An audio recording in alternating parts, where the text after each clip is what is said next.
Hello everyone. आप सभी का मेरे इस YouTube channel complete math tutorial में स्वागत है। आज का हमारा टॉपिक है डिटर्मिनेंट ऑफ 3 क्रॉस 3 मैट्रिक्स। तो हम इसे एक एग्जांपल के थ्रू समझेंगे। तो चलिए क्वेश्चन स्टार्ट करते हैं। Find determinant of the following matrix.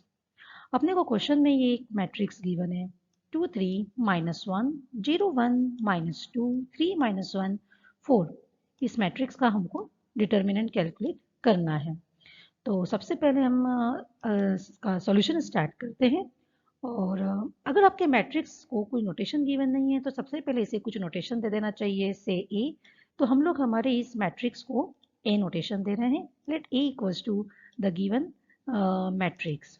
Now determinant के ऊपर मैं ऑलरेडी अपना एक सेपरेट वीडियो अपलोड कर चुकी हूँ जिसमें हम लोगों ने डिटर्मिनेंट की डेफिनेशन एंड 2 क्रॉस 2 का डिटर्मिनेंट कैसे सॉल्व करते हैं ये अच्छे से समझ रखा है। तो मैं उसकी लिंक आप लोगों को ऊपर डिस्क्रिप्शन बॉक्स में दे दूंगी। तो चलिए हम आगे इसे और सॉल्व करते हैं। तो ए का डिटर्मिनेंट, तो ए का डिटर्मिनेंट डिनोट किससे करते हैं? ये मैट्रिक्स ए है। इस मैट्रिक्स ए के डिटर्मिनेंट को इस नोटेशन से डिनोट किया जाता है। नाउ आपको सबसे पहले ये भी चेक कर लेना चाहिए कि जो हमारा मैट्रिक्स ए है वो स्क्वायर मैट्रिक्स है या नहीं, क्योंकि स्क्वायर मैट्रिक्स का ही डिटर्मिनेंट कैलकुलेट होता है। तो हमारा जो क्वेश्चन में गिवन मैट्रिक्स है, ये गिवन मैट्रिक्स ये कितने बाय कितने का है? इसमें 3 रो है और 3 कॉलम है। तो ये 3 रो 3 कॉलम मीन्स हमारा मैट्रिक्स स्क्वायर मैट्रिक्स है, मतलब हम इस मैट्रिक्स का डिटर्मिनेंट कैलकुलेट कर सकते हैं।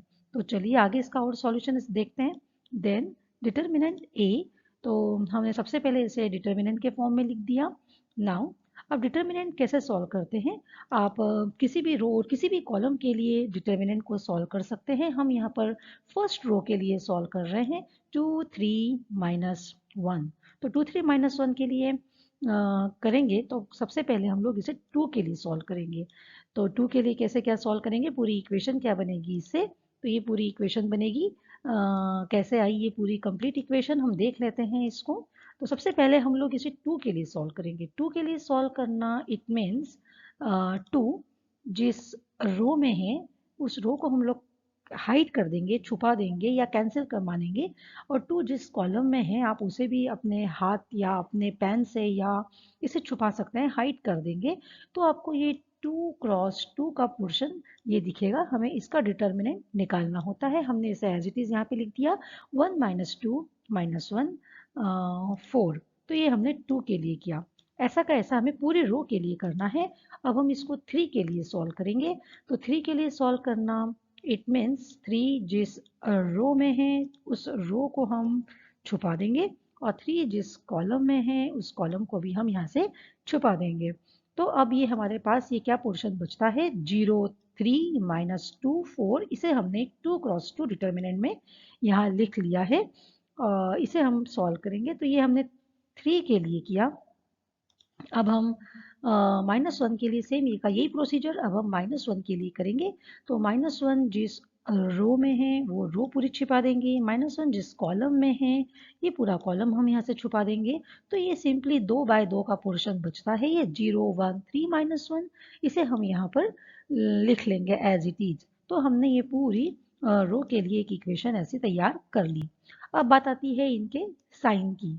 तो इनके आगे साइन क्या देना है? अगर हम 2 के लिए सॉल्व कर रहे हैं तो 2 के लिए हम इसे प्लस साइन देंगे।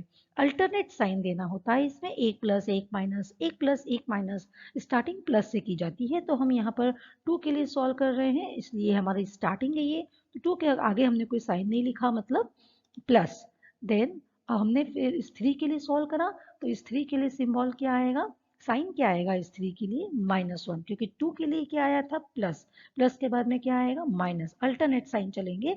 देन अब सॉल्व कर देन अब -1 के लिए 3 के बाद हमने -1 को सॉल्व किया था। तो -1 के आगे क्या साइन आएगा? प्लस का सिंबल आएगा। तो ये ऐसे आपको पूरी रो के लिए हम लोगों ने सॉल्व कर लिया। डिटर्मिनेंट वैसे किसी भी रो और किसी भी कॉलम के लिए सॉल्व किया जाता है। तो साइन आपको यहाँ पे अल्टरनेट लेने हैं। तो आप किसी भी रो और किसी भी कॉलम के लिए सॉल्व करोगे तो सेम आंसर आता है।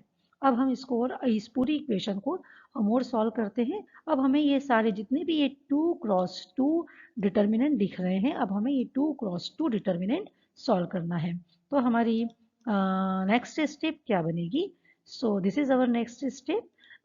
हम इस 2x2 का डिटर्मिनेंट सॉल्व कर रहे हैं।